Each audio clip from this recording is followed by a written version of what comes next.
Hi நண்பா, அனைவருக்கும் வணக்கம். இன்றைக்கி டெஸ்ட்டுக்குள்ளே போகலாமா? இன்றைக்கி டெஸ்ட்டு எந்த பகுதின்னு பார்த்தீங்கன்னா 10ஆம் வகுப்பு புத்தகத்தை எடுத்துக்கோங்க. சமூக அறிவியல் புத்தகம். அதில் 2வது பாடம் குடிமையியல் பகுதியில் நடுவண் அரசுன்னு ஒரு பாடம் இருக்கும். அந்த பாடத்துக்குள்ள இந்திய தலைமை வழக்கறிஞர் மற்றும் இந்திய நீதித்துறை, இந்த 2 டாப்பிக்கையும் நம்ம பார்க்க போகிறோம். ரொம்ப சிம்பிளான டாப்பிக்குங்க. 20 கேள்வியை கொண்டு வந்திருக்கேங்க.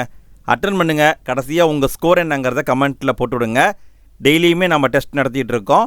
நாளைக்கு தேர்வுன்னு பார்த்தீங்கன்னா இதுக்கு அடுத்த பாடம் எந்த பகுதி அப்படிங்கிறத நான் கம்யூனிட்டி போஸ்ட்லேயும் போடுறேன், டெலகிராம் குரூப்லேயும் ஷேர் பண்ணுறேன். நீங்கள் இன்னும் ஜாயின் பண்ணலினா ஃபஸ்ட்டு கமெண்ட்டில் டெலகிராம் குரூப்புக்கான லிங்க் இருக்குது, ஜாயின் பண்ணிக்கோங்க. சரி, ஓகே, நம்ம இன்றைய டெஸ்ட்டுக்குள்ளே போகலாமா? எல்லோரும் ரெடியாக இருக்கீங்களா? ஃப்ரெண்ட்ஸ், ஆன்சரை லைவ் சாட்டில் போடுங்க. சரிங்களா? கண்டிப்பாக லைவ் சாட்டில் போடுங்க ஃப்ரெண்ட்ஸ். அப்போ தான் உங்களுக்கும் ஸ்கில் வளரும். சரி, ஓகே, ஃபஸ்ட்டு கேள்வியை பாருங்கள். இந்திய அரசின் தலைமை வழக்கறிஞர் பற்றிய சட்டப்பிரிவு என்ன? இவரை பற்றி கேட்கணுன்னா இந்த ஒரு ஆர்டிக்கலை மட்டும்தான் கேட்பாங்க, கேட்டிருக்காங்க. சரி, விடையை பார்க்கலாங்களா?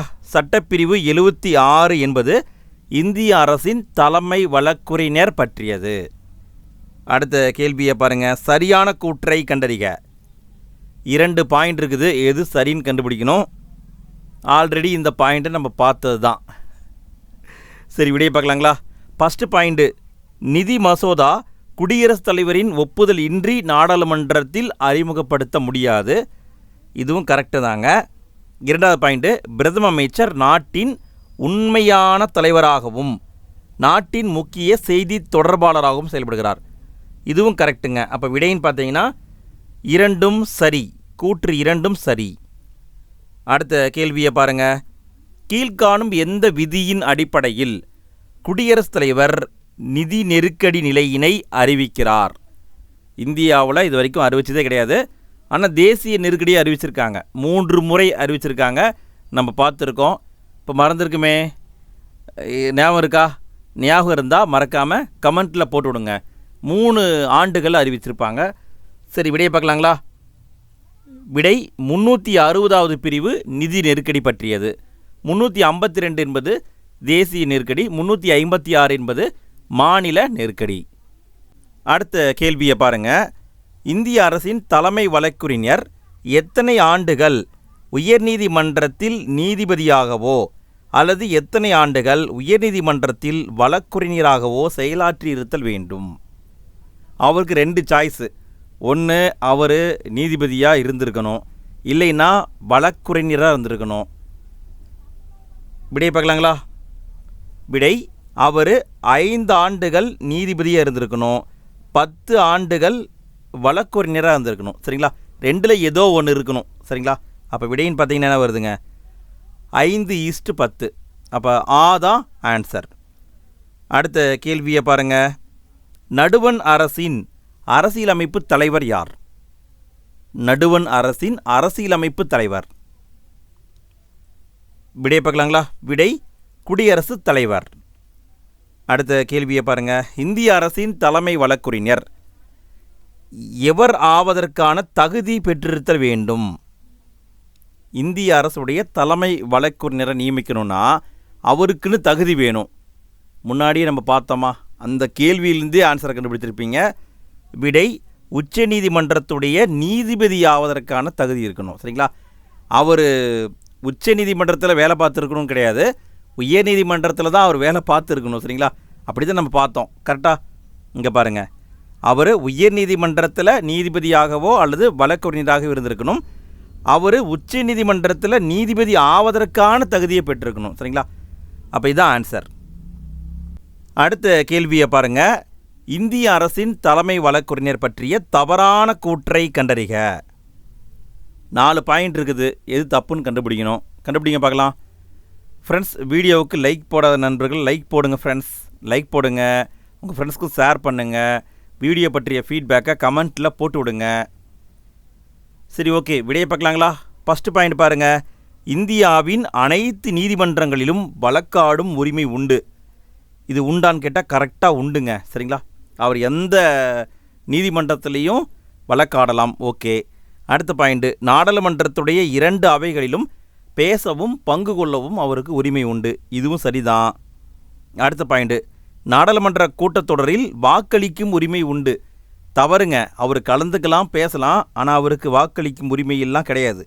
ஏன்னா அவர் பிரதிநிதியே கிடையாதுல்ல. ஸோ தப்பு. அடுத்த பாயிண்ட்டு, நாடாளுமன்ற உறுப்பினருக்கான சட்ட விலக்கு இவருக்கும் உண்டு. இது கரெக்டுங்க. நாடாளுமன்ற உறுப்பினருக்கு என்னென்ன விலக்கு இருக்கோ அது இவருக்கும் உண்டு. சரி, ஓகே. அடுத்த கேள்வியை பார்க்கலாமா? ஒரு மசோதாவை நிதி மசோதாவா அல்லது இதர மசோதாவா என தீர்மானிக்கும் அதிகாரம் பெற்றவர் யார்? நேற்று தான் பார்த்தோம். விடையை பார்க்கலாங்களா? லோக்சபாவின் சபாநாயகர். அவர் தான் தீர்மானிப்பார்.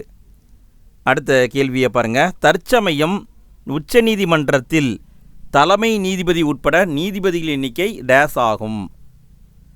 இதை அப்டேட்டாக பார்க்கலான்னு நினச்சேன், பட் பார்க்க முடியலைங்க. இப்போ கரண்ட்டில் ஏதாவது மாறிடுச்சான்னு தெரியலையே. ஸ்கூல் புக்கில் இருக்கிறத மட்டும் பார்ப்போம். அப்டேட்டு தகவல் இருந்தால் யாராவது படிச்சிருக்கீங்கன்னா கமெண்ட்டில் போட்டு விடுங்க ஃப்ரெண்ட்ஸ், நான் பின் பண்ணி வைக்கிறேன். சரி, ஓகே. விடையை பார்க்கலாங்களா? 28 நீதிபதிகளை கொண்டது. 28 நீதிபதிகள், அதாவது தலைமை நீதிபதி உட்பட. சரிங்களா? 28 பேர் இருப்பாங்க. அடுத்த கேள்வியை பாருங்கள். இந்திய அரசியலமைப்பு சட்டத்தின் பாதுகாவலன் யார்? இந்திய அரசியலமைப்பு சட்டத்தின் பாதுகாவலன். விடை பார்க்கலாங்களா? விடை உச்சநீதிமன்றம். அடுத்த கேள்வியை பாருங்கள். உச்சநீதிமன்ற தலைமை நீதிபதி உட்பட இதர நீதிபதிகள் எத்தனை வயது வரை பதவியில் நீடிப்பர்?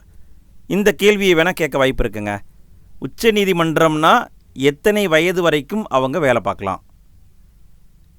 விடை பார்க்கலாங்களா? விடை 65 வயது.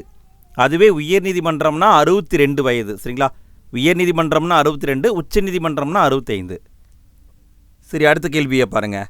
அமைச்சர்கள் குழு ஒட்டுமொத்தமாக இதற்கு பொறுப்புடையவர்களாவர். யாருக்கு பொறுப்புடையவர்கள்?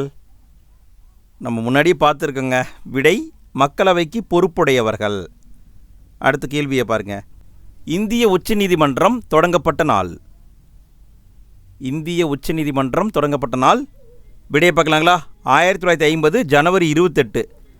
1950 ஜனவரி 26 இந்தியா குடியரசாக மாறி இருக்கும். குடியரசாக மாறி 2 நாள் கழிச்சு 1950 ஜனவரி 28. அடுத்த கேள்வியை பாருங்கள். சரியான கூற்றை கண்டறிக. 3 பாயிண்ட் இருக்குது. எது சரின்னு கண்டுபிடிக்கணும். சரி, விடையை பார்க்கலாங்களா? ஃபஸ்ட்டு பாயிண்ட் பாருங்கள். உச்சநீதிமன்றத்தின் நிரந்தர தலைமையிடம் புதுடில்லியில் உள்ளது. இது கரெக்டு தாங்க. 2வது பாயிண்ட்டு, இந்திய குடியரசுத் தலைவரின் இசைவு பெற்று ஒப்புதலை பெற்று இந்திய தலைமை நீதிபதியின் முடிவின்படி, அதாவது அப்ரூவ் கொடுக்கறது குடியரசுத் தலைவர், முடிவெடுக்கிறது யார்? இந்திய தலைமை நீதிபதி. அப்படி எடுத்து வேறு எந்த மாநிலத்திலும் அல்லது எந்த ஒரு இடத்திலும் இந்த நீதிமன்ற அமர்வினை அமைக்கலாம். இதுவும் சரிதாங்க. அடுத்த பாயிண்ட்டு, தற்காலிக அடிப்படையில் உச்சநீதிமன்ற நீதிபதிகளை நியமிக்க அரசியலமைப்பு சட்டம் வழிவகை செய்கிறது. இதுவும் சரிதாங்க. அப்போ பார்த்தீங்கன்னா கூற்று 1, 2, 3 மூன்றுமே சரிதான். அடுத்த கேள்வியை பாருங்கள். இந்திய உச்சநீதிமன்றம் தொடங்க காரணமான சட்டம். இந்திய உச்சநீதிமன்றம் தொடங்க காரணமான சட்டம் என்ன? விடையை பார்க்கலாங்களா? 1935 இந்திய அரசு சட்டம். இந்த சட்டத்தின்படி கூட்டாட்சி நீதிமன்றம் ஏற்படுத்தப்பட்டிருக்கும். 1919 இந்திய அரசு சட்டம். இது பார்த்திங்கன்னா மாநிலங்களில் இரட்டையாட்சி முறையை கொண்டு வந்திருக்கும். 1935 இந்திய அரசு சட்டம் மாகாணங்களில் தன்னாட்சியை கொண்டு வந்திருப்பாங்க. சரிங்களா? இரட்டையாட்சியை நீக்கியிருப்பாங்க. அடுத்த கேள்வியை பாருங்கள். 1950 இந்திய உச்சநீதிமன்றத்தில் அனுமதிக்கப்பட்ட நீதிபதிகளின் எண்ணிக்கை எத்தனை? இப்போ 28ன்னு பார்த்தோம். ஒருவேளை அப்டேட் ஆகிருக்கலாம். புக்கு அந்த தகவல் படி பார்க்கும்போது 28 பேர். 1950 வரும்பொழுது எத்தனை பேர் இருந்தாங்க? விடையை பார்க்கலாங்களா? விடை 8 பேர் இருந்தாங்க. உச்சநீதிமன்ற தலைமை நீதிபதி உட்பட 8 பேர் இருந்தாங்க. அடுத்த கேள்வியை பாருங்கள். இந்திய மாநிலங்களின் எல்லைகளை மாற்றி அமைக்கும் அதிகாரம் பெற்றவர் அல்லது பெற்ற அமைப்பு எது? இந்திய மாநிலங்களுடைய எல்லையை மாற்றி அமைக்கும் அதிகாரம் யார்கிட்ட இருக்குதுங்க? விடையை பார்க்கலாங்களா? விடை நாடாளுமன்றத்தில் தான் இருக்குது. அடுத்த கேள்வியை பாருங்கள். உச்சநீதிமன்ற தலைமை நீதிபதி மற்றும் மற்ற நீதிபதிகளை நியமிப்பவர் யார்? கொலிஜியம் அப்படிங்கிற ஒரு அமைப்பு இருக்குது. அந்த அமைப்புடைய பரிந்துரைப்படி தான் நியமிப்பாங்க. இதற்கான பதில் குடியரசுத் தலைவர் அவர் தான் நியமிப்பார். அடுத்த கேள்வியை பாருங்கள். நாடாளுமன்றத்துடைய 2 அவைகளிலும் உரையாற்றவும் கூட்டத்தொடரில் பங்கு கொள்ளவும் உரிமை பெற்றவர் யார்? முன்னையே பார்த்தாச்சுங்க. விடையை பார்க்கலாமா? இந்திய அட்டர்னி ஜெனரல். அடுத்த கேள்வியை பாருங்கள். கடைசி கேள்விங்க. சட்டப்பிரிவுகளை பொறுத்துக. இந்த ஆர்டிக்கலை மனப்பாடம் பண்ணிக்கோங்க ஃப்ரெண்ட்ஸ், கண்டிப்பாக கேட்பாங்க. சரி, விடையை பார்க்கலாங்களா? 53வது சட்டப்பிரிவு குடியரசுத் தலைவருடைய நிர்வாகம் அதிகாரம் பற்றியது. 63வது சட்டப்பிரிவு துணை குடியரசுத் தலைவர் பற்றியது. 356 என்பது மாநில நெருக்கடி நிலை பற்றியது. 76 என்பது இந்திய அரசுடைய தலைமை வழக்கறிஞர் பற்றியது. அவ்வளோதான் ஃப்ரெண்ட்ஸ், நம்ம இன்றைய டெஸ்ட்டை சிறப்பாக முடிச்சிட்டோம். இன்றைக்கி கேள்வி பார்த்திங்கன்னா ரொம்ப சிம்பிளாக தான் இருந்தது. இதை தாண்டி எடுக்க முடியலிங்க. நம்ம கிரிட்டிக்கலாக கேட்கலான்னு பார்த்தா அந்த மாதிரிலாம் கேட்குற மாதிரி இதில் இல்லவே இல்லை. ஸோ நம்ம மேலோட்டமாக கேள்வி எடுத்திருக்கோம். நீங்கள் படிச்சிருப்பீங்க சரிங்களா? நம்ம ரிவிஷன் வரும்பொழுது இன்னும் கொஞ்சம் டஃப்பாக கேள்வி எடுக்கலாம். சரி, ஓகே ஃப்ரெண்ட்ஸ், நாளைக்கு தேர்வுக்கான பகுதியை நான் கம்யூனிட்டி போஸ்ட்லேயும் போடுறேன், டெலகிராம் குரூப்லேயும் ஷேர் பண்ணுறேன். நாளைக்கு படிச்சுட்டு வந்துடுங்க. நாளைக்கு இரவு 9:30 மணிக்கு யூடியூப்பில் வீடியோவில் சந்திக்கலாம்.